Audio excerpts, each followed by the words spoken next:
teman-teman semua, semoga tetap sehat dimanapun teman-teman berada. Video kali ini adalah part ketiga atau part terakhir dari seri pembelajaran kita tentang evolusi ditelanjangi. Nah, sesuai judulnya ya, kita akan membahas tentang Menara Babel dan juga asal mula bangsa-bangsa, gimana nih bangsa-bangsa terbentuk, dan juga mungkin mengarah ke apakah rasisme itu sebenarnya valid gitu teman-teman. Apakah kita ini sebenarnya sangat berbeda. Nah, kita akan melihat dari konteks Alkitab dan dari konteks sejarah dan beberapa pembuktian arkeologi. Dan saat ini saya tidak sendiri tentunya, saya sudah bersama dengan Mas Willy Alvarius. Gimana Mas? Sehat Mas? Puji Tuhan, sehat. Sehat ya. Nah, jadi Mas Willy ini adalah puji Tuhan baru aja lulus nih ya. Baru lulus S1. Iya, benar. Jurusan apa nih? Jurusan sejarah. Sejarah di salah satu universitas top tier lah di Indonesia, di Jogja gitu ya. Nah, dan Mas Willy ini udah keterima dan juga akan lanjut magister ya. Iya, benar. Di sejarah juga nih. Jadi ini pakarnya sejarah nih, tapi masih muda gitu. Masih muda ya. Jadi kita akan lihat nih ilmu-ilmunya Mas Willy dan juga beberapa kita akan cocokkan ilmu sejarah dan juga ilmu-ilmu Alkitab tentang gimana sih asal mula bangsa gitu ya. Selama ini kan kita cuma tahu Menara Babel. Tapi apakah benar Menara Babel gitu? Tapi apakah ada pembuktiannya? Nah, kita akan lihat. Untuk itu mungkin Mas Willy bisa pimpin kita dalam doa untuk mulai belajar. Oke, baik, sama-sama kita berdoa.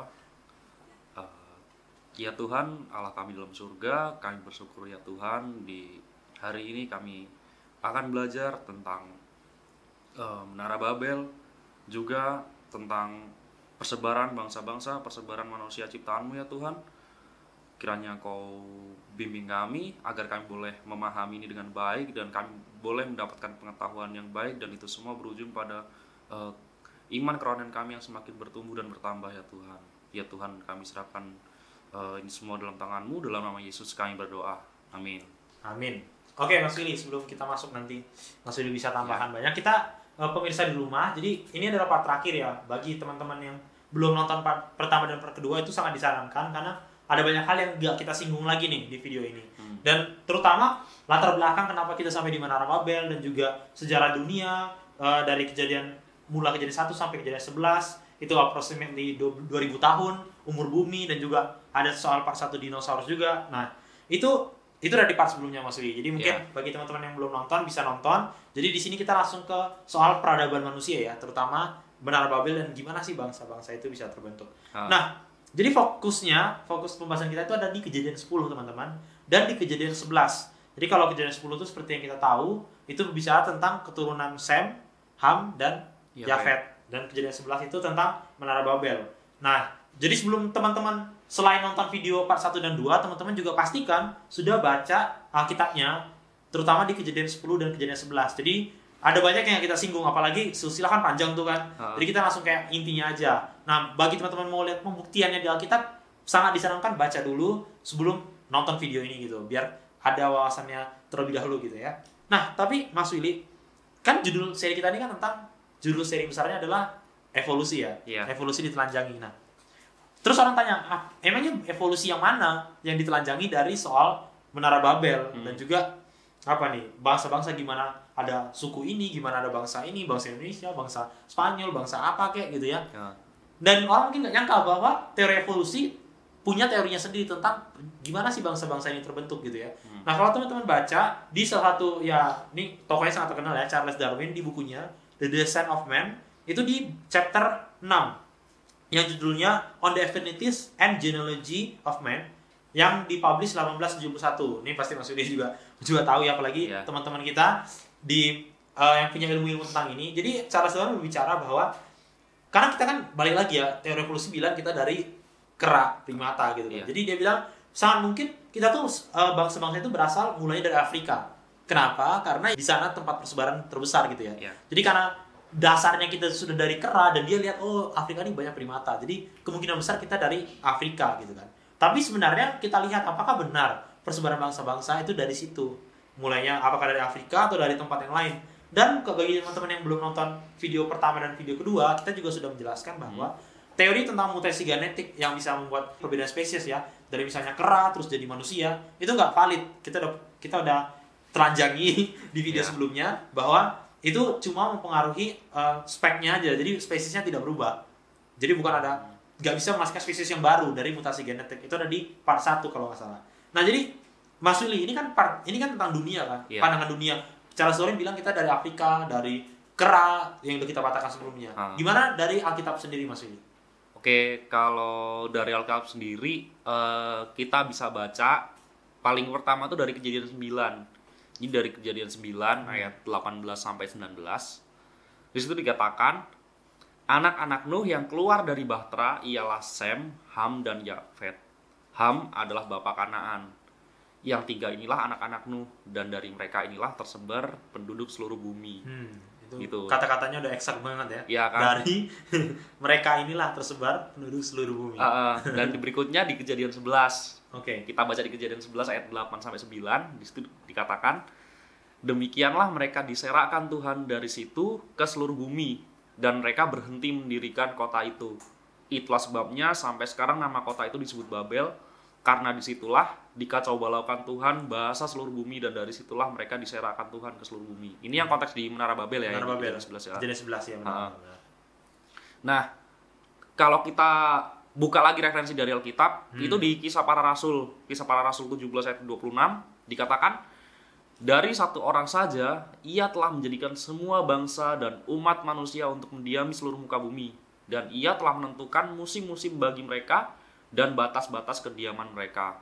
Kan kalau tadi kan ngomongin Darwin nih, Darwin kan teorinya bisa kita bilang out of Africa kan, artinya kayak awal mula penduduk bumi itu seolah dari Afrika itu tadi yang katamu ada primata-primata kan, dan baru menyebar ke seluruh bumi. Itu teorinya namanya apa tadi? Out of Africa. Ya, out of Africa. Tapi kalau kita merujuk ke Alkitab, itu dapat kita sebut sebagai out of Babylon. Oke. Dan ini juga ada hubungannya dengan rasisme, Mas. Gimana nih? Soal out of Babylon dan juga out of Africa gitu kan? Nah, kalau dihubungkan dengan rasisme ini juga menarik sih. Gimana? Kalau rasisme ini kan bisa kita telusuri sih, apa ya yang jadi kayak biang keroknya lah katakan itu kan orang-orang Eropa kan, orang-orang kulit putih gitu, orang-orang Kaukasian kalau dimasukkan dalam kelompok ras gitu kan. Tapi kalau kita berkaca pada Alkitab yang mengatakan bahwa ya mulai dari Adam, terus kita juga masih dari satu keturunan yang sama yang dari out of Babylon tadi kan.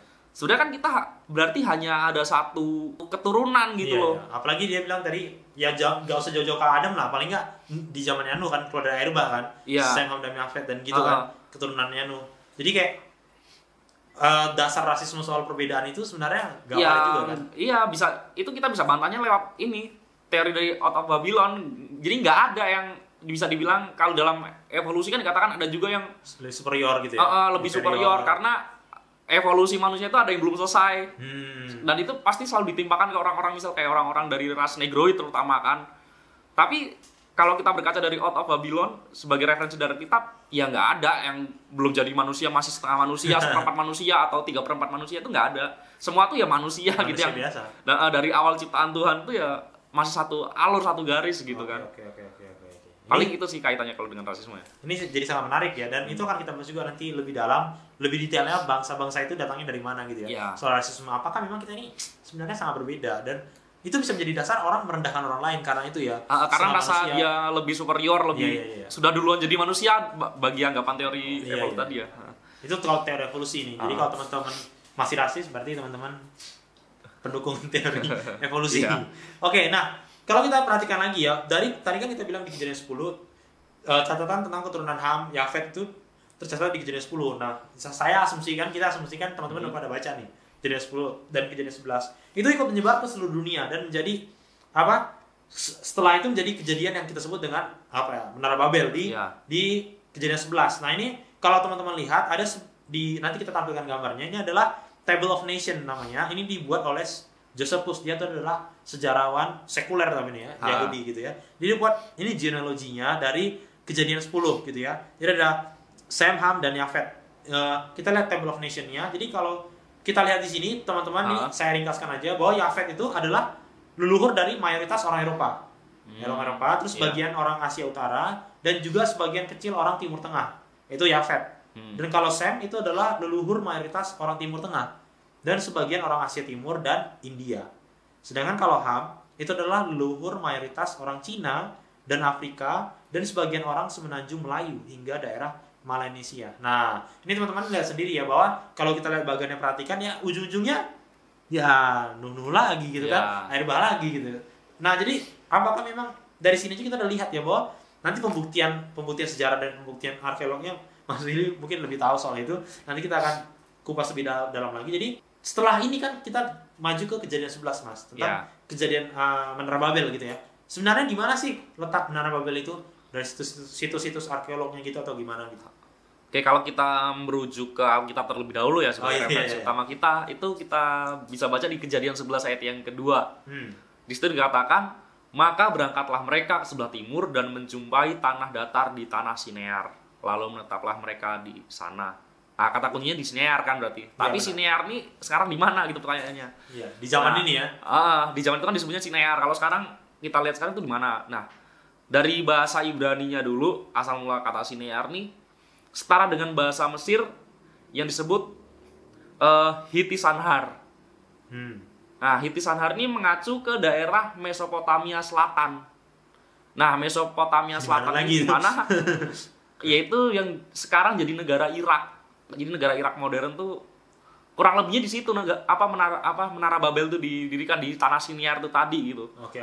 Ini referensinya dari Van der Thorn. Di dalam satu jurnal dia menuliskan tentang Sinear ini letaknya di mana. Ini berdasarkan bukti-bukti arkeologisnya seperti itu ya. Oke. Jadi dia Van der Thorn dan ini ya Van der Hoos nanti kita buat di sini ya. Iya. Bagi teman-teman juga bisa search sendiri. Itu judul jurnalnya adalah Nimrod Before and After the Bible. Iya. Harvard Theological Review gitu. Jadi teman-teman bisa lihat sendiri bahwa kalau letaknya berdasarkan bahasanya Sinear tadi itu, terus diusul-usul sejarah dan arkeologinya ternyata di Irak modern itu ya. Iya, sekarang jadi negara Irak. Nah, Mas itu kan tadi kan soal kutipannya doang kan. Kalau misalnya itu udah di Irak modern. Terus ada nggak bukti arkeolognya atau kayak kapan sebenarnya terjadi Menara Babel ini, kapan dibangun gitu? Oke, kalau ini perlu kita ingat dulu bahwa berdirinya Menara Babel itu kan setelah air bah kan, dan sebelum zaman Abraham gitu.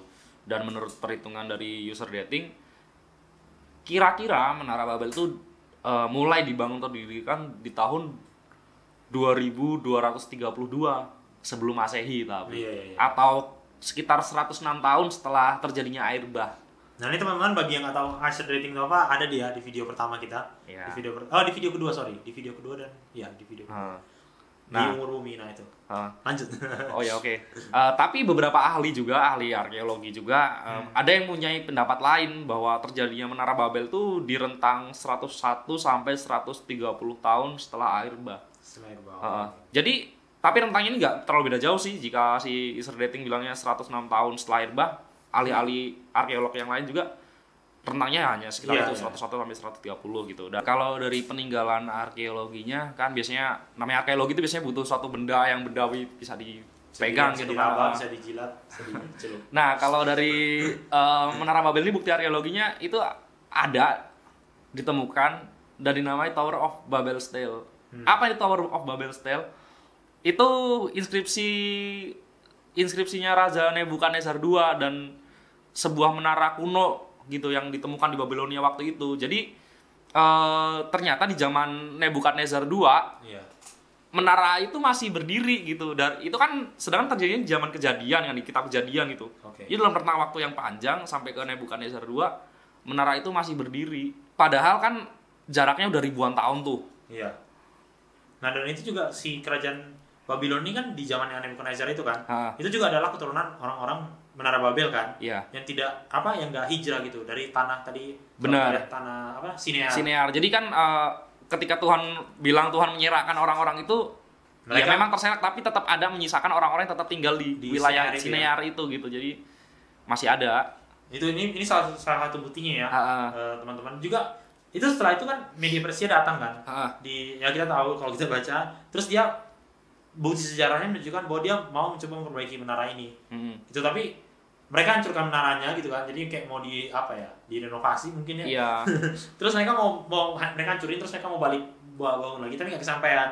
Begitu juga ketika kalau kita tahu salah satu tokoh yang terkenal Alexander the Great atau Alexander yang Agung itu kan mengalahin Persia kan.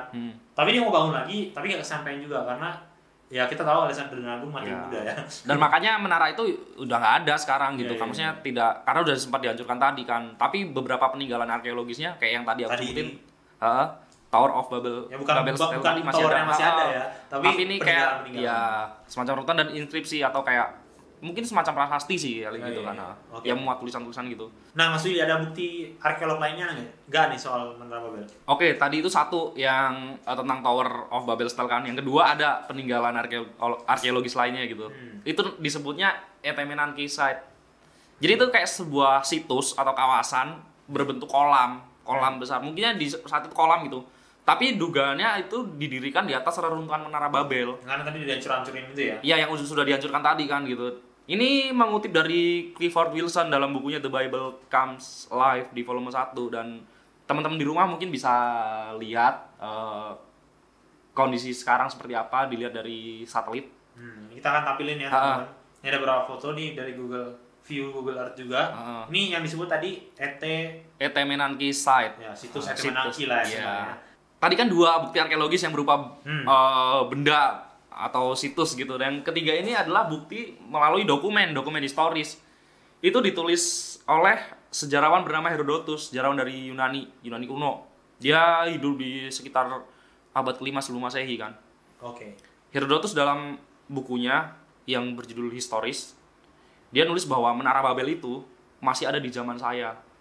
Nah, kalau dalam keilmuan sejarah bisa dibilang Herodotus ini emang sumber primer yang penting karena dia bisa dibilang sumber sejaman gitu. Di saat menara itu masih ada dan dia menuliskan itu kan. Makanya dia bilang itu masih ada di zaman saya, menara itu gitu.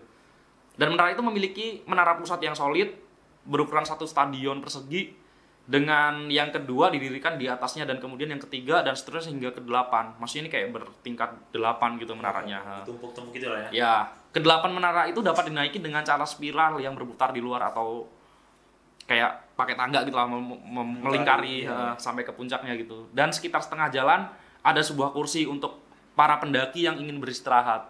Jadi Herodotus memberikan gambaran menara tuh gitu. Dan dia kayak menjadi saksinya gitu loh, karena menara ini masih ada ketika dia menuliskan bukunya ini kan gitu. Oke, tadi kan udah dua bukti arkeologi kan, terus kayak ada bukti dokumennya juga. Ada nggak kayak bukti lainnya lah selain ketiga jenis ini? Oke, kalau bukti lain kita bisa lacak dari asal-usul katanya atau etimologinya itu sendiri gitu kan. Tower atau menara ini dalam bahasa Ibrani kan disebutnya migdal. Nah, migdal ini artinya kan tower, emang menara gitu. Tapi dalam arti lain pun secara figuratif ini bisa disebut sebagai piramida gitu. Kita tahu lah piramida itu seperti apa kan, bisa kita bayangkan gitu kan. Iya. Jadi kata menara yang ditulis dalam bahasa asli di kitab Kejadian kan sebagai rujukan kita tadi kan. Bahasa di kitab Kejadian kan menggunakan bahasa Ibrani. Itu ditulis sebagai migdal yang artinya menara. Tapi juga bisa berarti piramid yang berlapis gitu kan, dalam bentuknya gitu. Figuratifnya. Dan makanya kalau kita hubungkan dengan orang-orang yang akhirnya diserahkan Tuhan dari Menara Babel itu tadi gitu kan, yang terpencar ke seluruh dunia, mereka tetap membawa budaya itu gitu. Budaya bangunan-bangunan yang berbentuk lapisan atau piramida gitu kan. Karena memang dari satu akar budaya ini di sana gitu kan. Makanya kalau mungkin nih kalau lihat bangunan-bangunan arkeologi di Indonesia pun ya bentuknya kurang lebih seperti itu. Ya kan? Mengerucut ke atas ya. Mengerucut ke atas gitu. Oke. Itu salah satu bukti penguat gitu tentang keberadaan Menara Babel itu sendiri gitu. Dan ini juga teman-teman, ini juga ada sebutannya itu Ziggurats Around the World. Dan akar budaya itu, dan bukan cuma akar budaya tapi kayak tradisi pagannya itu dibawa ya dari Menara Babel itu sendiri. Iya betul. Gitu ya. Nah, ini menarik ya teman-teman. Ini kita ada bukti arkeolognya udah ada, juga bukti catatan sejarahnya. Nah, sekarang kita akan balik ke gimana sih genealoginya. Kita udah bahas Menara Babel. Gimana sih persebaran nih, bagian finalnya nih dari pembahasan kita tentang ini. Gimana sih sebangsa itu muncul gitu. Dan bagi teman-teman di video kali ini, sekali lagi saya ingatkan untuk teman-teman baca dulu Kejadian 10 soal genealogi dan Kejadian 11 soal Menara Babel. Karena keturunan-keturunan yang kita sebutkan semua di sini itu udah ada di Alkitab gitu ya. Jadi teman-teman tinggal ya baca Alkitabnya. Nah, di sini kita nggak akan bahas soal garis keturunan kayak Abraham dan Yahudi gitu ya, atau keturunan Arab. Dan itu kayak dari Ismail gitu. Itu kayak kita pengetahuan umum lah, terutama bagi orang Kristen gitu ya. Nah, sekarang kita akan bahas tentang bangsa-bangsa yang bagi kita dan juga mungkin ya misalnya bagi kita kayak memandang ini nggak ada catatannya gitu di Alkitab. Iya. Kayak misalnya bangsa, gimana dengan bangsa misalnya keturunan Tionghoa gitu, atau misalnya keturunan bangsa-bangsa lain, Spanyol gitu, Portugis atau Amerika gitu, atau India. Nah itu kan kayak nggak ada dibahas di Alkitab kan secara spesifik. Tapi sebenarnya apakah memang itu nggak ada dibahas di Alkitab gitu ya? Kita ingin buktikan nih. Nah terutama kita jadi ada beberapa bangsa nih.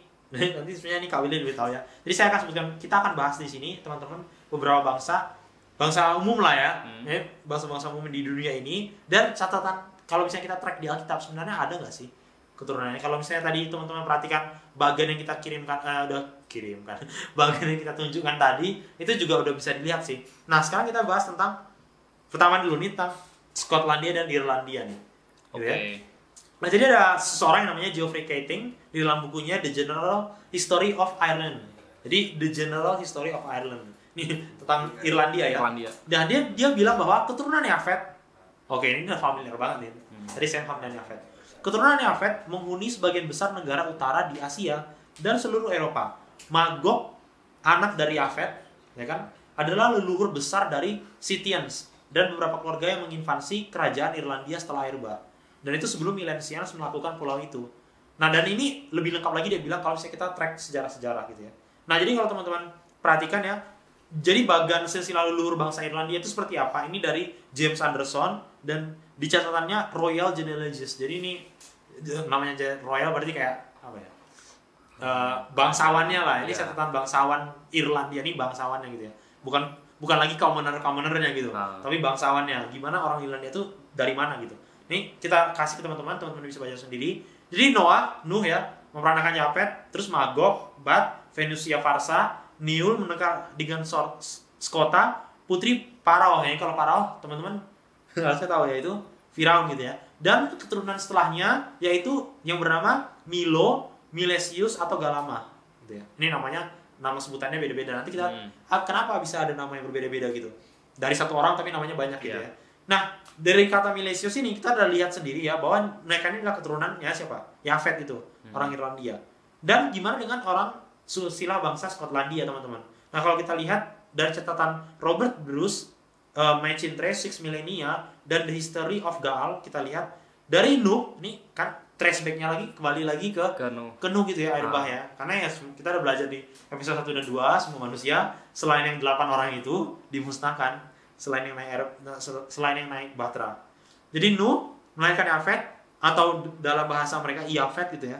Terus Magog tadi kita udah bahas juga, Milet Bat, Milet Farsi, Milet Phineas, Milet Rihat dan Scott. Ya nih. Scott atau King of Scythia. Scott. Ini kan pasti identik banget dengan Skotlandia. Scotland dengan Skotlandia gitu. Jadi dari etimologinya sendiri nama-nama yang familiar dengan itu. Seharusnya kita udah ada hint lah ya, ada petunjuk. Ini sebenarnya genealoginya dari mana. Itu kalau dari tadi Irlandia dan Skotlandia, teman-teman. Gimana dengan salah satu bangsa yang terkenal di dunia yaitu Spanyol ya, Spanish. Nah, ini kita akan tampilkan petanya, teman-teman. Kalau kita lihat, ini adalah peta Spanyol dan bagi yang kita tahu ya, ini juga terkenal ya bahwa Spanyol itu disebut semenanjung Iberia, semenanjung Iberia. Kalau kita lihat di sini ada seperti yang menjorok ke dalam, itu disebut semenanjung Iberia. Nah, sebenarnya nama Iberia ini dapatnya dari mana gitu kan? Iberia Peninsula gitu atau Portugal gitu kan. Itu kita lihat ya genealoginya. Jadi dikatakan bahwa Spanyol itu adalah garis keturunan Tubal atau anak Yafet. Masih Yafet juga. Tapi anaknya yang lain itu Tubal. Kalau kita lihat di kutipan James Anderson, Royal Genealogies lagi, bahwa Nuh memperanakan Yafet, setelah itu Yafet memperanakan Tubal. Gitu ya. Nah, uniknya teman-teman, Tubal ini memperanakan Iberus dan setelah itu selanjutnya gitu ya. Dari katanya Tubal ini dia punya beberapa sebutan nih kami ini. Ada namanya Jubel, Pluto, Atlas Mauretanus, Dis, Iberes, dan itu Spanyol sendiri disebut Land of Tubal atau daratan Tubal gitu ya. Ini juga sampai sekarang masih terkenal dengan sebutan seperti itu. Kok bisa beda-beda Bil kayaknya Bil nama-namanya? Nah, banyak kan. Ini sebenarnya nama-nama kayak gini tuh berbeda-beda karena bukan berarti karena orangnya beda ya. Jadi orangnya sama tapi sebenarnya Mas ini juga tahu nih. Itu ada yang disebut dengan korespondensi bunyi ya, korespondensi bunyi. Jadi kayak ketika nama itu dibawa ke suku tertentu atau bangsa tertentu, mereka punya apa ya? Penyesuaian bunyi. Penyesuaian sebutan, penyesuaian bumi kayak di Indonesia juga gitu kan. Kayak misalnya kata serapan kita jadi ada penyesuaian bunyinya gitu. Nah, Jadi teman-teman semua itu bukan berarti orangnya berbeda ya. Dan kita lihat juga catatan lainnya bahwa si Tubal ini itu punya nama lain, salah satu nama dewa nih Mas Willy. Yaitu tadi Pluto. Nama Familiar dewa. banget ya? Familiar ya, salah satu planet, mantan planet ya. Iya. Mantan planet disebut Pluto, terus nama-nama dewa orang Romawi juga disebut Pluto gitu ya. Dan ini bisa menjadi salah satu hint kenapa sebenarnya Pluto ini menjadi nama dewa. Nanti kita akan bahas selanjutnya. Kenapa sih nama-nama orang dulu ini dijadikan nama-nama dewa gitu. Dan ya ini artinya ada yang disebut dengan sebutan ancestor worship atau apa ya, penyembahan kepada leluhur-leluhur gitu, leluhur-leluhur. Dan ini yang disebarkan melalui teori tadi yang kita bawa itu out of Babylon, bukan out of Afrika gitu. Kalau out of Afrika ini namanya dari mana gitu kan? Iya, betul. Gak bisa di-track ini Pluto tuh namanya dari mana? Apakah mereka kepikiran aja gitu kan? Kalau out of Afrika kan seolah-olah itu kalau itu dari hewan mana bisa kan gitu kan? Iya, dari mana? Iya. Hewan emang bisa ngomong. Nah, jadi makanya kayak ini akan sangat masuk akal kalau teori kita out of Babylon. Iya. Dan kenapa ada ancestor worship atau penyembahan kepada leluhur? Nanti kita akan lihat lebih lanjut.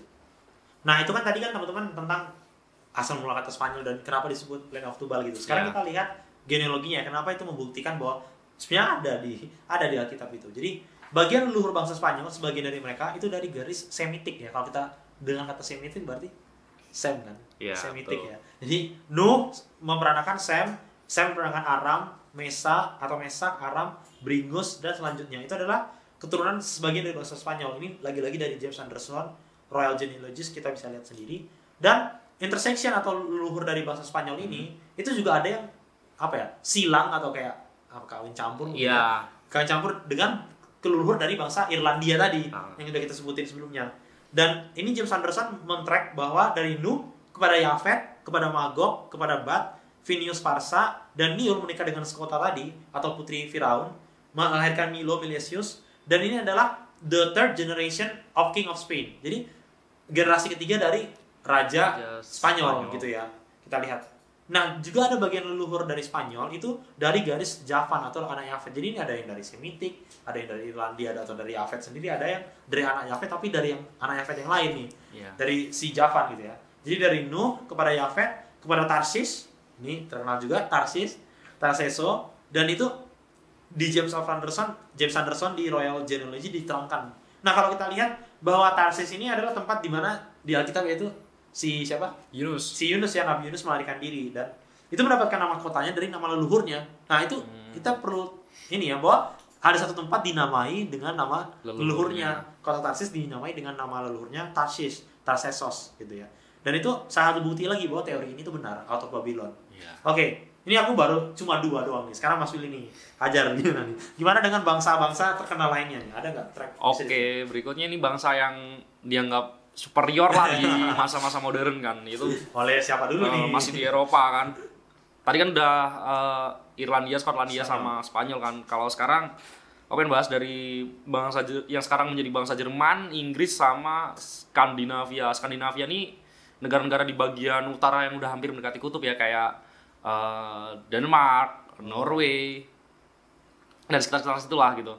Nah, kalau teman-teman lihat di peta yang ditampilkan ini, kita bisa runut bagian dari leluhur bangsa-bangsa Jerman, maksudnya bangsa Jerman sekarang gitu kan. Itu dari Askenas, anaknya Gomer, anaknya Yafet. Itu jadi urutannya masih mengutip dari James Anderson tadi ya, di Royal Genealogies.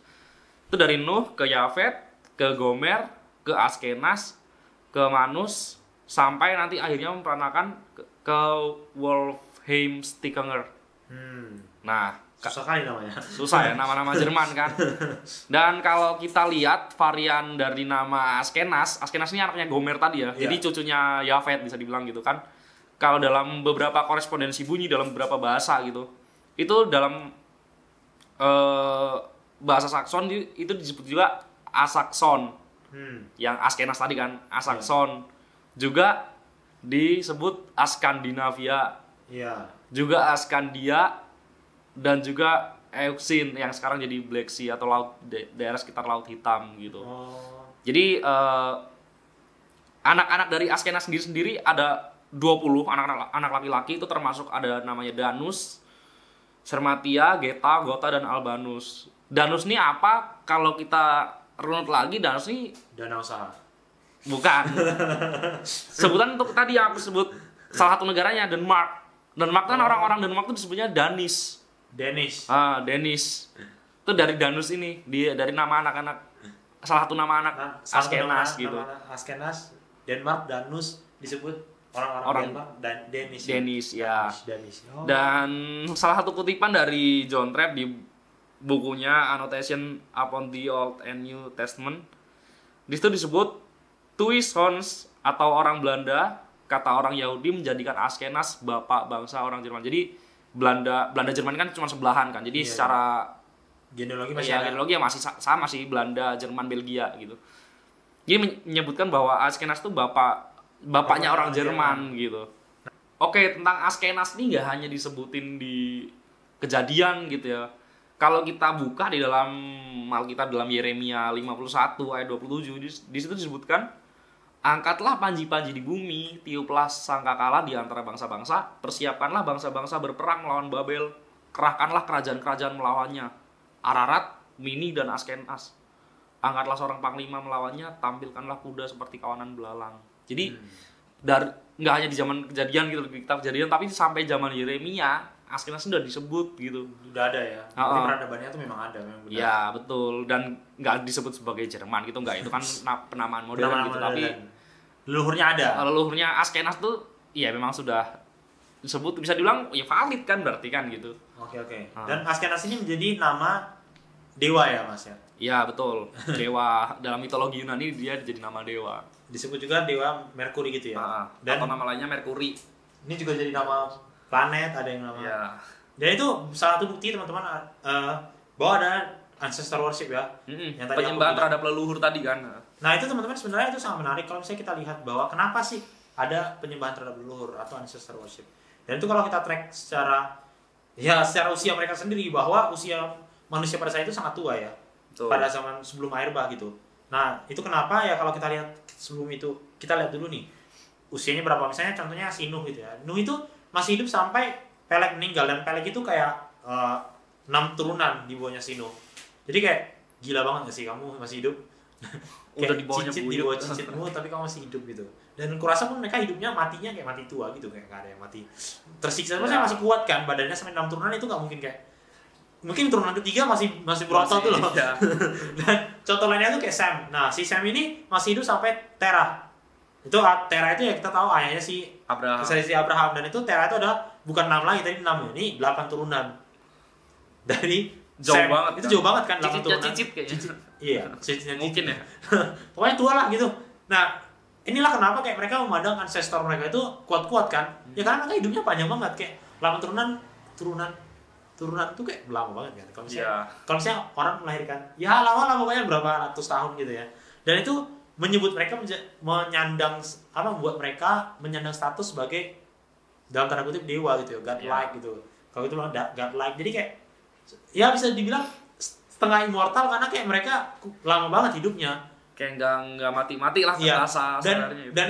Dan itu menjadi sangat signifikan. Kenapa? Karena setelah air bah usia rata-rata manusia itu langsung berkurang. Jadi kayak ketika orang yang setelah air bah melihat orang ancestornya, kayak mungkin misalnya nih Sam 8 turunan kan sampai Terah. Tapi mungkin kakeknya Terah tuh udah meninggal gitu loh.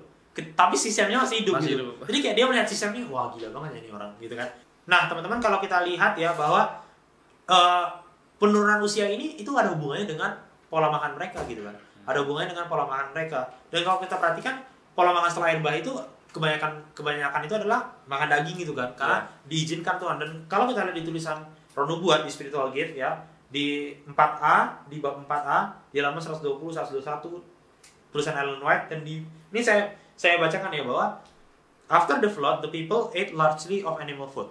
Jadi kebanyakan orang largely kan, the people ate largely of animal food. Jadi mereka mungkin masih makan sayuran kayak kita sekarang, tapi kayak menu mereka didominasi oleh daging gitu kan. Dan Tuhan, God saw that the ways of man were corrupt, and that he was disposed to exalt himself proudly against his creator and to follow the inclinations of his own heart. Jadi Tuhan melihat, wah ini udah kacau nih. Kayak mereka, ketika mereka mulai makan daging, mereka cenderung untuk jauh dari Tuhan. Dan itu fakta. Dan dia bilang bahwa, and he permitted that long-lived race to eat animal food to shorten their sinful lives. Dan Tuhan izinkan mereka makan daging untuk apa? Memperpendek usia mereka. Lah, berarti Tuhan pingin manusia celaka dong. Wah, enggak. Bukan cuma memperpendek usia mereka, tapi secara spesifik memperpendek their sinful lives. Kehidupan berdosa mereka, usia yang dipenuhi dengan dosa itu. Dan setelah akhirnya kita lihat bahwa penurunan bukan cuma usia, tapi ukuran manusia juga itu berkurang secara drastis. Nah, kalau mau lebih spesifiknya di mana, bisa lihat yang di episode 1 dan 2 ya. Tapi ini menjadi alasan juga, apa sih hubungannya dengan makan daging terus manusia jauh dari Tuhan? Tuhan sengaja izinkan itu. Ya karena kalau kita perhatikan ancestor worship atau kayak penyembahan kepada leluhur itu menjadi dasar agama-agama paganisme seperti Shinto atau mitologi Yunani gitu kan, Norse atau Germanic mitologi, Mesir gitu. Dan mereka itu ancestor worship itu sebagai akar itu dari semua penyembahan. Dan mungkin kita tahu juga agama-agama modern bahkan atau kayak agama-agama leluhur, agama daerah sekalipun menyembah leluhur mereka. Dan itu akarnya dari sini, dari kenapa kok bisa sih mereka leluhur mereka itu seperti God lah gitu. Dan itu juga jadi alasan kenapa kayak planet-planet dinamai dengan nama leluhur. Nah itu short fact ya. Nah lanjut Mas, gimana dengan asal usul bangsa-bangsa lainnya? Oke, kembali ke asal usul bangsa tadi ya Bill ya, yang dari Out of Babylonia. Kali ini kita akan lanjut bahas ke bangsa Prancis, Portugis, sama bangsa Celtic atau bangsa-bangsa Eropa Timur. Nah, ini masih sama nih, karena bangsa-bangsa rata-rata hampir semua bangsa Eropa itu adalah keturunan dari Gomer, anaknya Yafet. Nah, kalau kita lihat kutipan di bukunya Arthur Gustains yang Noah Three Sons, di situ dikatakan, dengan demikian kami memiliki seri berikut. GMR menjadi GUR menjadi GUL. Apa maksudnya? GMR tadi Gomer tadi ya. Gomer tuh ya anak Yafet tadi. GMR menjadi GUR menjadi GUL menjadi Gur menjadi Gul. Nah, ini maksudnya korespondensi bunyi gitu loh. Jadi kayak perubahan nama itu menjadi yang tadi itu ya. Nama-nama menjadi daerah-daerah itu tadi, bangsa-bangsa itu tadi, bangsa yang mendiami satu tempat menjadi nama Galia, Galatia, termasuk ke Celtic. Jadi ini semua kayak punya ikatan historis gitu loh, dan dikuatkan juga sama tulisannya John Gill di Commentary on the Bible gitu, tentang korespondensi dari GMR atau Gomer tadi menjadi Gur menjadi Gul.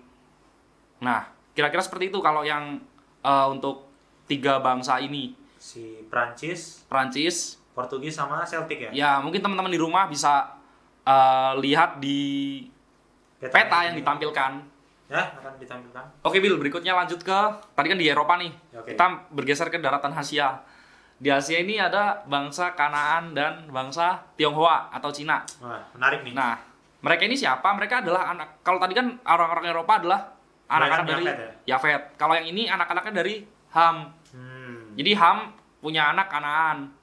Namanya Kanaan gitu. Bukan. Ya itu kan dari nama anaknya ya, Kanaan. Yang kemudian jadi tanah Kanaan gitu kan. Tapi Kanaan ini juga punya banyak anak, enggak hanya satu gitu. Oke. Ada kayak si Yebus, ada Gargasi, termasuk ada Sinem. Salah satu anaknya. Nah, dari sekian anak ini yang kemudian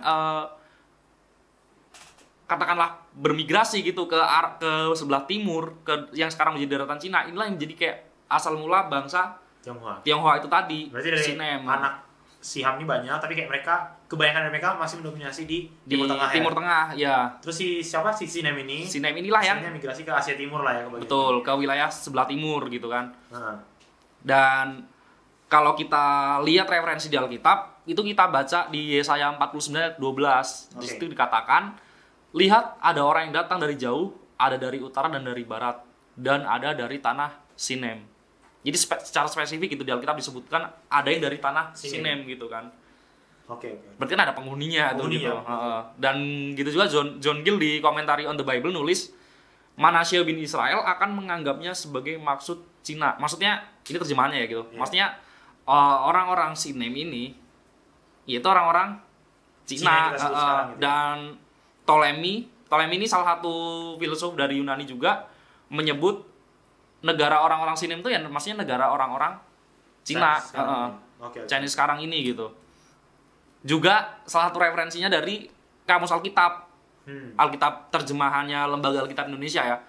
Di situ juga ya menyebutkan Sinem itu ya bangsa Tionghoa itulah. Jadi emang udah rujukannya ke sana gitu kan. Dan Gak hanya ini sih sebenarnya, kalau kita lihat di dalam kayak sejarah kontemporer sekarang pun untuk menyebut misal kayak perang antara Cina dengan Jepang itu disebutnya Sino-Japanese War. Ada elemen sinemnya situ ya? Iya, sinem kan, sinim, sino gitu kan. Itu tadi korespondensi tadi kan gitu. Juga perang antara Cina dengan India pun ya Sino-Indian War. Oke. Termasuk yang paling terkenal kalau dalam sejarah perangnya Cina dengan Inggris soal perebutan candu. Candu itu kalau sekarang narkoba lah istilahnya gitu kan. Yaitu perang Sino tadi. Disebutnya Sino juga. Ujungnya nggak disebut perang Chinese British pun nggak gitu, tapi tetap Sino. Nah kalau jadi menarik juga nih sebenarnya kalau soal bangsa Sinem ini tadi ya, Sino ini tadi, inilah yang kemudian menjadi salah satu, bukan menjadi salah satu ya, menjadi asal mula bangsa yang sekarang mendiami kepulauan Indonesia ini loh. Jadi orang-orang yang tinggal di sini itu migrasinya awalnya dari si Sinem ini. Dari Sinem, dari daratan Cina. Dan diyakini itu nggak yang di Cina daratan ya, tapi Cina yang di pesisir gitu kan. Dan sekarang pun spesifiknya itu di Pulau Formosa yang sekarang masuk bagian dari Taiwan. Jadi di tahun-tahun kurang lebih 1500 sebelum Masehi, mereka tuh yang akhirnya bergerak ke selatan, ke semenanjung Indochina, nyebrang Malaka, masuk ke Sumatera, ke Jawa. Ada juga yang lewat jalur mereka nyebrang langsung ke Filipina masuk ke Sulawesi, ke Borneo. Nah itu alur-alur. Jadi kalau bisa kita runut, misalnya kayak orang-orang Indonesia kita sekarang ini, ya kemungkinan besar kalau kita ini keturunan Ham gitu. Dari sangat banyak NU gitu kan. Keturunan Cina, keturunan orang ya, ini. Gitu. Jadi alurnya kurang lebih seperti itu gitu. Nah tapi ini menarik ya, Kenapa kayak kalau sebutan asing, asong gitu kan. Jadi kayak seakan-akan mereka itu adalah pendatang gitu loh. Iya, padahal kita pun sekarang ini ya pendatang gitu loh. Jadi kita pendatang kan. Kayak mereka yang udah pertama sekali gitu ya. Kalau aku boleh kasih info lagi, kedatangan orang-orang yang bermigrasi dari daratan Cina ke sekarang yang Kepulauan Nusantara atau Indonesia ini pun terbagi dalam 2 gelombang gitu loh. Ada yang disebut nantinya Proto Melayu, ada yang sebutnya Deutero Melayu gitu kan. Apa tuh maksudnya? Bedanya kalau kayak Proto Melayu ini orang-orang yang bermigrasi lebih awal. Kan aku tadi nyebut 1500 sebelum Masehi kan. Iya. Ini jadi orang-orang yang datang lebih awal lagi, yang mendiami. Sekarang gampangnya gini deh, bedanya biasanya orang-orang Proto Melayu itu dengan dianggapnya dalam beberapa arkeolog ataupun ilmuwan soal migrasi ini, orang-orang yang masih dengan kebudayaan cukup sederhana gitu kan. Misal kalau kita lihat kayak orang-orang Dayak, orang Toraja, orang Nias, itu masih dianggap Proto Melayu gitu. Beda dengan nanti orang-orang yang datang kemudian Deutero Melayu, itu kayak orang-orang Jawa, orang-orang Sunda gitu kan, suku-suku Bugis.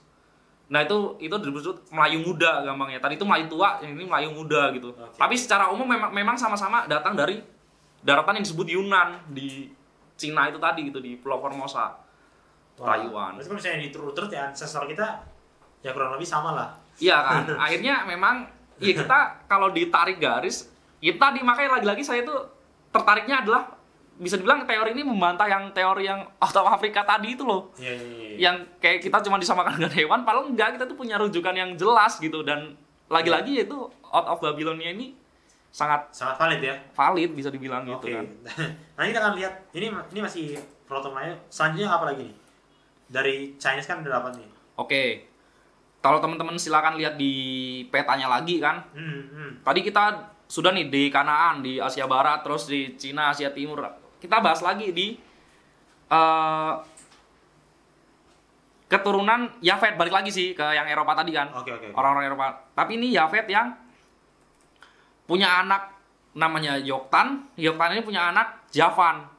Dan ini akhirnya melahirkan bangsa-bangsa, pertama bangsa Yunani, kedua bangsa Jepang.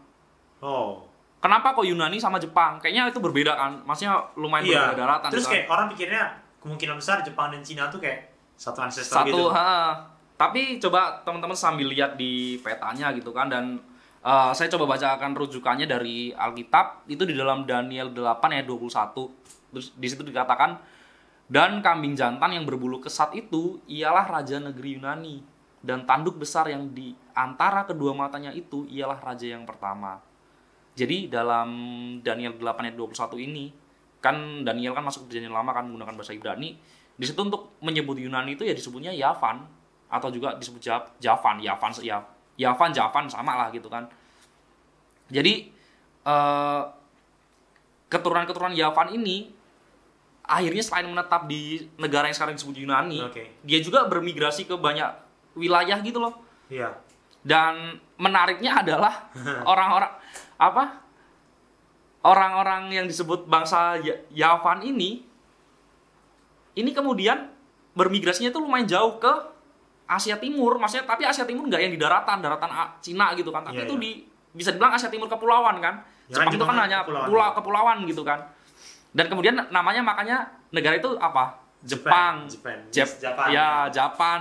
Jepun kalau orang Indonesia di zaman-zaman kolonial Belanda nyebutnya Jepun. Makanya kalau di Surabaya ada nama jalan Kembang Jepun gitu. Jadi memang ya itu dari Javan jadi Jepun. Pokoknya ini tadi kita harus ingat tadi kan korespondensi tadi kan. Kalau di Indonesia sendiri ada nggak pengaruh terhadap? Nah, iya itu tadi yang saya bilang kenapa menarik. Saya lupa nih. Di Indonesia itu ya ini pulau yang lu padet ini yang dinamain Jawa ini ya mendapat pengaruh dari itu, dari Javan tadi, Yavan. Kemudian di sini jadi nama Jawa gitu.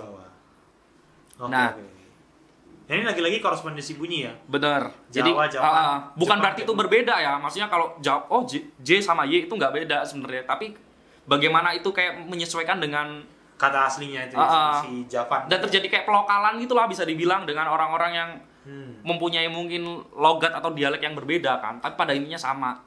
Dan kalau dari kayak tulisan-tulisan dokumen-dokumennya juga ada tuh ya. Ini saya bacakan dari On the Japanese Island, tulisan Francisco Collins ya, Spanish Colonel in the Age of Exploration. Jadi dia bilang bahwa ini terjemahan bebasnya ya, ini benar-benar bahwa pemukiman utama kepulauan ini adalah Tarsis, putra Javan bersama dengan saudara-saudaranya. Tentang Japanese Island, dia berbicara tentang kepulauan-kepulauan yang di Jepang itu. Ya, nah, terus aku juga tadi lupa nyampein, kenapa kalau emang kita orang-orang yang aku bilang, kan di awal tadi aku bilang kita ini yang tinggal di Kepulauan Nusantara ini kan dari daratan tadi Yunan tadi kan di Cina gitu kan. Tapi kok kenapa ada pulau namanya Jawa yang merujuk ke Yunan, Javan tadi gitu. Itu kenapa? Ya karena orang-orang yang mereka bermigrasi ke Jepang, yang dari Javan tadi yang ke Jepang itu akhirnya bercampur gitu kan. Ya biasalah terjadi perkawinan campur itu udah biasa kan sebenarnya gitu. Mereka bercampur dengan orang-orang Sinem. Makanya pada akhirnya kan kayak orang-orang Japan dan maksudnya orang-orang Jepang sekarang dan Cina sekarang pun kayak sekilas kan mirip gitu, kasipit, mungkin putih, gampangnya gitu kan. Nah, nanti orang-orang ini jadi sebelum mereka bermigrasi ke selatan itu tadi, mereka udah bercampur duluan di situ. Mereka bercampur dulu antara Sinem dengan Javan yang di Jepang. Mereka ke bawah. Baru mereka ke selatan, bergerak ke selatan tadi ke bawah, akhirnya ke Kepulauan Nusantara ini nyampe sini gitu kan. Nah, tapi kalau misalnya tadi kayak Mas bilang dari atas gitu kan ke bawah. Tapi kalau kayak kita nggak seputih orang Jepang atau orang Cina gitu, kalau misalnya keturunan kita sama istilahnya. Oke, ini menarik sih. Tapi ntar aku jelasin di bagian akhir aja ya kali ya. Jadi kayak kita urutannya gitu. Tapi kurang lebih kalau kita lihat proses migrasinya, coba kita lihat di bagian dari selatan Cina, di semenanjung Indochina gitu kan, yang sekarang menjadi negara kayak Myanmar, Laos, Kamboja, Vietnam. Mereka secara fisik kayak masih mewarisi lumayan Kecina-cinaan. Ya, kecina-cinaannya gitu kalau lihat secara fisik ya. Mungkin warna kulit, bentuk mata. Tapi ini ada hubungan antara migrasinya itu, kenapa kita nggak? Pasti itu ada hubungannya gitu kan. Nanti teman-teman ikutin ya, nih seru nih. Oke, selanjutnya ada apa nih Mas? Kalau kita lihat dari petanya sendiri nih. Oke, dari petanya terus penyebaran kita Javan itu ya. Iya benar. Penyebaran Javan terus kita aku pikir udah clear ya yang Javan tadi ya. Oke. Yang nyebar ke tadi Yunani sama ke Jepang gitu. Terus kita lanjut ke balik lagi nih. Tadi kan Yafet sekarang balik lagi ke turunannya Ham. Yaitu yang menjadi bangsa Mesir. Egyptians ya. Itu dari anaknya Ham yang bernama Mizraim. Itu bisa kita lihat.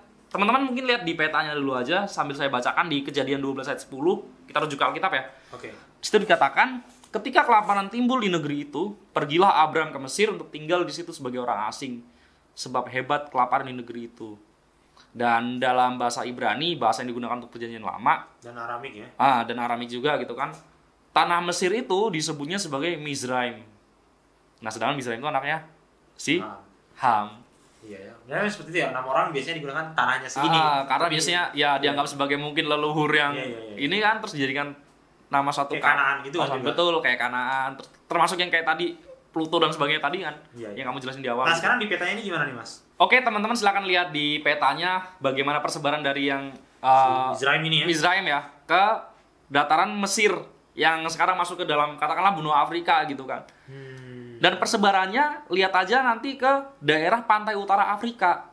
Kenapa mereka secara fisik, maksudnya secara ciri-ciri fisiknya udah berbeda dengan orang-orang yang berada di Afrika bagian tengah sama Afrika bagian selatan. Contoh negaranya mana nih? Contohnya kayak di Mesir, Aljazair, Maroko, Tunisia sampai ke Sahara Barat.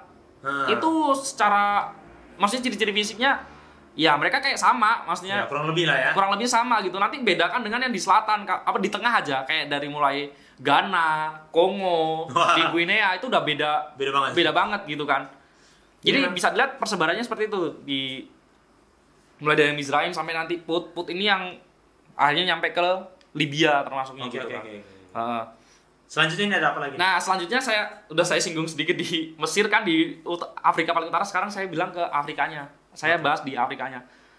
Kalau di Afrikanya sendiri ini masih keturunan dari Ham juga sama sih. Tadi kan kalau tadi Ham yang anaknya namanya Mizraim, tapi kalau ini yang untuk orang-orang Afrika terutama bagian tengah dan sedikit di utara, tengah, mungkin sampai selatan juga itu orang-orang dari anak-anaknya anak-anak Put sama Kus. Put ini adalah anak dari Kus anaknya Ham. Urutannya kayak gitu. Iya.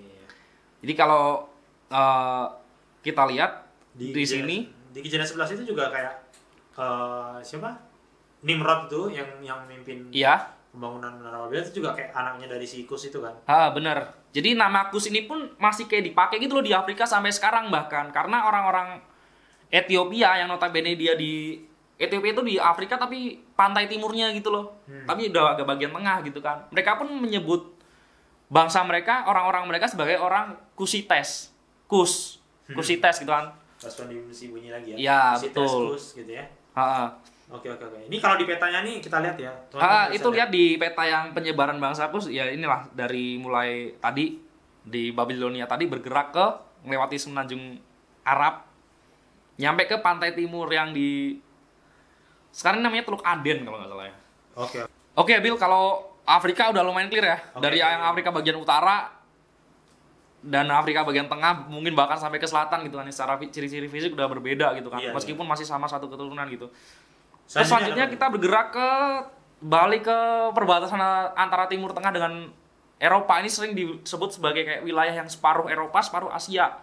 Yaitu negara Turki modern sekarang. Turki ya. Tapi bangsa Turki ini keturunan siapa? Lagi-lagi dia adalah keturunannya Yafet. Jadi Yafet punya anak namanya Gomer punya anak namanya Togarmah. Togarmah lah yang akhirnya menjadi kayak bapak bangsanya orang-orang Turki gitu. Teman-teman bisa lihat di petanya persebaran mereka yang dari daerah Babylon nih bergerak ke arah timur laut. Timur laut juga nanti nyebrang ke arah barat laut. Oke. Ini di petanya nih ada di situ Turki ya. Armenia, Armenia. Albania. Jadi kayak di yang aku bilang tadi perbatasan dengan Eropa sama memang yang wilayah-wilayah yang sekarang disebut Asia Tengah. Yang dulu terkenalnya sebagai kayak pecahan Uni Soviet itu loh, negara-negara yang ya. Betul berakhiran dengan tan kayak Kazakhstan, Azerbaijan, Turkmenistan. Dan ya pokoknya itulah sama bangsa-bangsa yang kayak di bagian Eropa mungkin selatan agak ke timur gitu kayak orang-orang Kosovo, Albania, terus Armenia gitu kan. Karena mereka itu memang itu orang-orang yang dari keturunannya Togarmah tadi, dari keturunannya Yafet gitu kan. Secara linguistik, secara ciri-ciri fisik pun masih sama. Makanya kadang kita kayak bingung gitu. Sebenarnya kayak Turki itu orang Asia atau orang Eropa gitu kan kalau sekarang ya kita mengelompokkan. Karena memang secara ciri-ciri fisik secara pokoknya hampir mirip lah ya. Mirip gitu kan.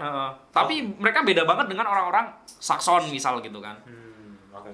Tadi Mas Yudi singgung soal kayak Uni Soviet percobaaannya. Terus kayak gimana dengan Rusia misalnya? Oke, Rusia yang notabene sekarang kayak jadi negara paling gede di dunia, paling besar kan. Maksudnya daratannya sangat panjang gitu, membentang gitu kan. Kalau orang-orang Rusia di sendiri, dia anak keturunannya Yafet. Dari dua anaknya Yafet, yaitu Magog dan Mesek. Oke teman-teman, silakan lihat di petanya. persebaran dari anak-anak Magog sama Mesek yang kemudian menjadi kayak katakanlah nenek moyangnya orang-orang Rusia sekarang itu nyebarnya dia sampai ke sekarang yang disebut kayak Ukraina, Georgia, terus sampai ke Mazaka, Moskow gitu kan disebutnya sekarang juga. Ini juga bisa dilihat peta ya penyebab. Ya. Oke, Dan kemungkinan ini adalah orang-orang yang nanti akhirnya bermigrasi lagi ke Amerika Selatan atau Amerika Latin sekarang gitu. Kemungkinan menjadi, saya belum berani bilang itu pasti gitu ya, tapi dalam beberapa penelitian itu kayak ada kemungkinan mereka ini akhirnya menjadi kayak orang-orang yang suku-suku katakanlah aslinya orang-orang Amerika Latin gitu. Karena nanti bermigrasi dari Rusia ke Amerika kan lompatnya tinggal deket tuh. Iya. Nah, dia mendiami kawasan Amerika Selatan atau Amerika Latin sekarang. Gitu ya, Bil, kalau untuk Rusia ya. Rusia ya. Aku pikir udah clear. Next. Kalau berikutnya bangsa India.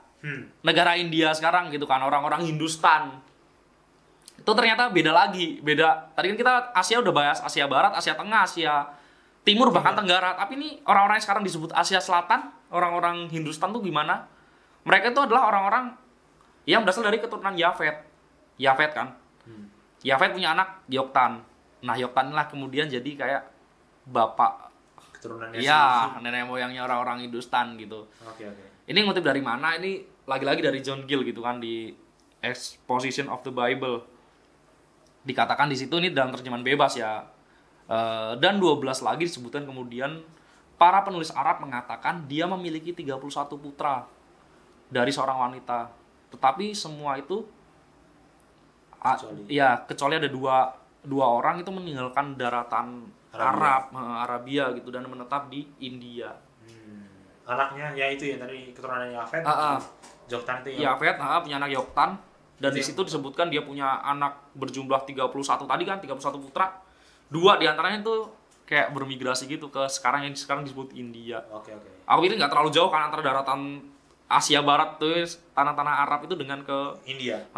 Nyebrangi Afghanistan, Pakistan dan sebagainya itu. Oke. Nah, sekarang ini yang tadi belum terjawab nih. Oh iya. Kenapa kita kalau saya keturunan kita tuh sama kayak tadi Sinom itu ya sama kayak kita ini katanya keturunan Cina gitu kan. Katanya kita ini keturunan Cina nih. Kaget gua. Keturunan Cina. Terus ada yang katanya campuran dari Cina Jepang. Tapi itu Sinom sama Javan itu terus kayak ke bawah ke selatan terus ke akhirnya ke Jawa. Jawa Island itu, Pulau Jawa. Nah, itu pertanyaan tadi kan kok kayak ciri-ciri fisik kita beda sama mereka. Kalau misalnya keturunan kita sama. Nah, itu tadi kalau kita misalnya katakanlah murni dan tanda petik murni keturunan dari Sinem langsung kan otomatis secara fisik kok kita kayak bertanya ya, kok beda ya gitu. Iya. Nah, ternyata dalam proses migrasi itu bercampur lagi dengan bangsa lain yang sebenarnya bangsa itu kalau dirunut pun masih dari keturunan anak-anak Nuh tadi. Oke. Itu bangsa apa? Bangsa Sabah dan Melanesia. Bangsa Sabah ini di mana? Itu kalau sekarang ya jelas lah di Kalimantan Utara, Borneo Utara yang sekarang masuk dari Malaysia. Jadi negara bagiannya Malaysia gitu kan. Sabah ya. Negara bagian Sabah gitu kan, Sabah Sarawak gitu. Ini kalau dari Nuh itu genealoginya dari mana nih? Oke, kalau dari genealoginya kan harusnya memang kita kalau katakanlah murni Sinem, kita otomatis kan harusnya putih, sipit, mirip lah ya kayak artis Korea. Tapi kenapa dalam perjalanannya ke selatan kok dia berubah kayak sekarang nih saya hitam, mata Tapi saya sebenarnya lebar. putih sih. Oh iya, ketutup ya. Nah, dalam perjalanannya itu nanti tercampur biasalah melakukan perkawinan campur gitu kan dengan dari orang-orang yang disebut sebagai bangsa Sabah dan Melanesia. Itu di mana Sabah seperti kita tahu itu sekarang ada di Malaysia bagian timur yang sekarang itu menempati di Pulau Kalimantan gitu kan, Borneo bagian utara kan. Ada negara bagian namanya Sabah, sebelahnya Sarawak gitu. Nah, mereka ini siapa? Mereka ini adalah anak-anaknya Seba. Makanya kan Seba, korespondensi lagi kan gitu kan. Benar. Sabah anak Seba ini anaknya Kus. Kus ini adalah orang yang tadi kayak bapak bangsanya orang-orang Afrika kan, orang-orang Ethiopia. Anaknya Siham itu ya, Kus ini. Ya, benar. Itulah yang kemudian kalau kita lihat sekarang ciri-ciri fisik katakanlah orang Kepulauan Nusantara, orang Indonesia ini agak gelap gitu kan. Ya sawo matang lah kita nyebutnya sekarang gitu kan. Karena memang dalam perjalanan migrasinya sudah tercampur di situ gitu. Oke. Tapi kalau kita ingat beberapa, kan nggak semua juga dari kita gelap kan. Mungkin dari beberapa yang sekarang menjadi suku bangsa itu mungkin ada yang kulitnya terang gitu-gitu juga kan. Biasanya orang Manado gitu. Ya, itu adalah mereka yang datang langsung dari Jepang, Javan tadi. Iya. Mereka adalah yang langsung bergerak ke Filipina. Jadi berlayarnya langsung ke selatan ke Filipina, masuk langsung ke daratan Sulawesi. Oh, dia nggak lewat sini ya? Tidak yang lewat ke Malaka dulu, harus muter ke Malaka, masuk ke Sumatera, masuk ke Jawa. Tapi itu adalah orang-orang yang langsung dari Filipina masuk ke Sulawesi. Makanya secara putih-putih. Ya, secara ciri-ciri fisik pun agak berbeda gitu. Mereka lebih putih, lebih terang gitu kulitnya. Ya bukannya rasis ya ini maksudnya, tapi hanya membedakan. Lah malah ini menjawab pertanyaan ke rasisme kita. Jadi sebenarnya Ya. kita tuh nggak boleh rasis. Ya, betul. Karena kalau diurut-urut, sebenarnya kita ini satu, nggak usah sampai Adam lah ya. Nggak usah sampai Adam. Ya kita pun Sampai Nuh aja ya. Sampai Nuh aja ya. Ya masih ada darah sinemnya, campuran Javannya, ya kan. Jadi kayak kita nggak bisa ini juga, nggak bisa rasis juga sebenarnya. Oke Bill, yang tentang Sabah tadi, kalau kita baca di John Osgood di bukunya Over the Face of All the Earth, di situ disebutkan bahwa nama putra yang Kusheba tadi yang di wilayah Asia Tenggara ini memang akhirnya menempati daratan yang sekarang disebut daerah Melanesia gitu. Nah, Melanesia ini mana? Kalau kita tahu ya Melanesia sekarang di sekitaran Pasifik memang paling banyak gitu kan. Termasuk sebenarnya orang-orang di penghuni paling awal Australia misal yang lazim disebut aborigin misal. Terus orang-orang di Pasifik di kepulauan seperti Samoa, Fiji, Tonga, sampai ke Palau, Guam gitu kan. Secara ciri-ciri fisik yaitu orang-orang dari Kusheba tadi gitu kan. Makanya secara fisik kelihatan kulit lebih gelap misal. Itu akhirnya mereka mendiami kawasan Melanesia gitu. Dari kalau kita merujuk ke John Osgood tadi ya. Jadi itu Bill untuk Sabah dan Melanesia aku pikir clear ya. Oke. Jadi pertanyaan itu clear lah ya. Iya. Nah, sekarang nih kita mau tampilin peta nih. Oke. Ini peta, tapi nggak di ini ya, di belahan dunia yang di bawah di sini ada Asia, terus kayak ada Afrika, ada Australia. Ini kayak penyebarannya ini kayak kita udah sebutin beberapa dari antara tadi ya. Kayak ada Gomer, Kusheba, terus Kusheba masuk Nusantara gimana yang tadi Mas Willy baru jelasin itu ya. Terus masuk ke Java, ke benua Australia juga. Kalau misalnya di Afrika juga ada gitu. Nah ini menarik ya Mas. Ini ya sekali lagi menunjukkan bahwa yang teori tadi apa?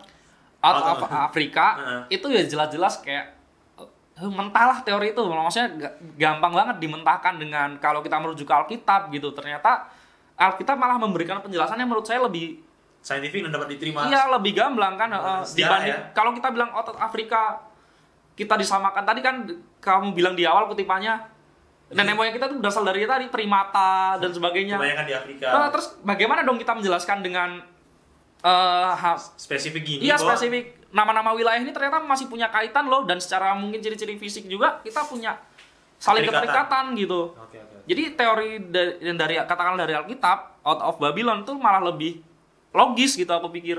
Oke. Dan teman-teman semua ya, pembahasan kita kali ini tuh merangkum dari seri evolusi ditelanjangi itu ya. Jadi evolusi itu ditelanjangi dari banyak hal. Mungkin 3 seri ini sebenarnya tidak cukup banyak ya. Tapi seharusnya dari 3 seri ini, dari yang pertama pra-air-bah, terus air-bah gimana geologi bumi itu, terus kayak sekarang penjelasan tentang kok bisa sih bangsa-bangsa itu terbentuk dari Menara Babel dan sebagainya. Dan ya banyak lagi keterangan yang teman-teman bisa cari, banyak banget. Mungkin ini yang kita bawakan di sini cuma kayak sebagian kecil aja ya. Kalau kita mau sebutin suku-suku spesifiknya ya kita tahu sendiri, suku di Nusantara sendiri itu banyak banget. Banyak banget. Hampir ratusan mungkin ya. Iya. Dan kita nggak punya waktu untuk sebutin itu semua ya. Tapi paling nggak dari sini teman-teman sudah bisa punya kesimpulan bahwa ya firman Tuhan itu valid. Iya, jadi soal Menara Babel tuh nggak omong kosong dan nggak cuma sesederhana ada menara terus diruntuhkan Tuhan, itu nggak sesederhana itu gitu. Tapi implikasinya untuk kehidupan kita sekarang tuh ya ini besar, nyata ya, gitu kan. Dari keberagaman kita, pluralisme kita ya itu. Kita bisa merunut ke situ malah lebih otentik dibanding kita ngomongin soal nenek moyang kita primata gitu kan, aneh banget tuh. Nah, ini juga membuktikan bahwa ya Alkitab itu valid dan bisa hidup berdampingan dengan sains ya. Iya. Dengan sains yang kembali lagi yang harus sesuai dengan firman Tuhan gitu kan. Betul. Dan bisa dibuktikan secara ilmiah. Nah, juga bagi orang-orang Kristen ya kita pembahasan seperti ini harusnya nggak dipandang seperti lu ngapain sih gini, nggak penting banget nggak sih, kayak ya udahlah itu kan nggak ada hubungannya dengan iman kita lah. Siapa bilang kalau misalnya kita percaya seluruh isi kitab Alkitab Tuhan ini adalah buku yang Tuhan memang mau suruh kita untuk baca dan kita ikuti, berarti pembuktian sejarah, pembuktian kejadian di situ juga bisa dibuktikan melalui sejarah. Seperti yang sudah kita lakukan di hari ini, khususnya di seri ini ya, tentang sejarah, tentang arkeologi, geologi sudah kita buktikan di 2 seri sebelumnya. Dan ini juga menjadi satu poin penting tadi kayak kita bahas soal Indonesia sendiri, kayak istilah asing, esong, pribumi gitu ya. Jadi sebenarnya yang asing siapa, yang pribumi siapa, ya kan? Dan juga paham rasisme yang kita tahu sendiri ya, baru-baru ini di Amerika sendiri kayak ada perpecahan juga kan karena ada itu Black Lives Matter. Juga kayak di Indonesia kita tahu sejak lama ya kan, ada gesekan-gesekan kecil gitu. Kenapa sih rasisme? Jadi kayak kalau misalnya kita sebagai Kristen seharusnya kita nggak rasis lagi. Ya, jangan pernah menganggap kayak cuman etnis kita doang yang superior gitu loh. Tidak ada yang superior, tidak ada yang inferior gitu kan sebenarnya. Dan itu membuktikan bahwa ya kita semua dari satu genealogi yang sama. Ya, betul. Nuh setelah Erba ya kan, Nuh dan juga orang-orang yang diserakan Tuhan dari Menara Babel tadi kan gitu kan. Ya kita orang yang disuruh ya istilahnya kita semua berdosa lah dari awal. Dan itu juga menjadi apa ya? Menjadi bukti yang sangat luar biasa bagi kita orang Kristen bahwa ya Tuhan Yesus itu mati untuk semua orang. Apakah kamu sipit, kamu nggak sipit, kayak kamu nggak ini. Jadi kayak ketika kita membedakan orang, dan mungkin rasisme itu kan jadi salah kita menggeneralisir ya, kayak stereotip kan orang gitu. Dan akhirnya ada pergesekan yang mungkin kita nggak aku nggak rasis kok, tapi kayak secara tidak langsung kayak kamu sudah merendahkan orang lain gitu kan, atau suku lain atau siapapun itu berdasarkan rasnya. Dan menurutku ini bagus banget ya Mas Willy, kayak ini jadi paham ilmu yang baru ya bagi aku juga, dan mungkin bagi teman-teman, bahwa ya memang kalau kita percaya Alkitab itu 100% benar, kita harus bisa buktikan. Dan kita harus bisa, paling penting kita harus bisa bagikan. Dan ternyata memang bisa. Benar. Dan ternyata memang benar diskusi ini. Wah, thank you Mas Willy udah menjadi narasumber penutup nih dari seri Evolusi Ditelanjangi, untuk seri Evolusi Ditelanjangi ini. Dan teman-teman semua, biarlah melalui seri ini ya kayak kita bisa belajar banyak dan bisa kita terapkan, terutama soal yang tadi rasisme, dan juga kita bisa bagikan. Jadi jangan lupa teman-teman untuk terus like ya kan, terus share, subscribe terutama di channel ini, karena kita punya seri yang menarik lagi nih, setelah seri Evolusi Ditelanjangi. Jadi teman-teman pastikan untuk like, share, dan subscribe channel Adventism 101. Ya, jadi teman-teman jangan lupa juga follow Instagram kita, Instagram Adventism 101, karena di Instagram itu juga banyak info-info menarik nih tentang seri-seri kita selanjutnya, dan juga trivia nih tentang dunia kekristenan dan kenapa itu sangat penting di kehidupan sekarang. Jadi teman-teman jangan lupa follow Instagram kita. Oke Mas Willy, untuk menutup pembahasan kita, mungkin Mas Willy bisa pimpin kita dalam doa. Oke, mari sama-sama kita berdoa. Ya Tuhan, Allah kami dalam surga, kami bersyukur ya Tuhan, oleh karena kami sudah belajar ya Tuhan, kayak mempelajari tentang bangsa-bangsa yang ada di dunia ini ya Tuhan, yang dalam pemikiran awam kami menganggap satu sama lain kami berbeda, padahal kami semua adalah satu keturunan ya Tuhan. Dan kiranya melalui pelajaran yang baru kami dengarkan ini, baru kami diskusikan ini, kami boleh bertumbuh dalam kerohanian, terutama dalam perilaku kami sehari-hari. Kami tidak membeda-bedakan antara satu manusia dengan yang lainnya Tuhan, tapi kami boleh meyakini dan kami boleh percaya bahwa kami semua adalah berasal dari satu keturunan yang sama ya Tuhan, yang telah Engkau ciptakan ya Bapa. Ya Bapa, kiranya Engkau berkati kami agar kami boleh semakin rajin mendiskusikan firman-Mu ya Tuhan. Kami boleh semakin giat untuk belajar, terlebih kami boleh semakin tekun untuk terus mengabarkan Injil ke seluruh dunia ya Tuhan. Kiranya Engkau berkati kami ya Bapa. Kami serahkan hidup kami dalam tangan-Mu, dalam nama Yesus kami berdoa. Amin. Amin.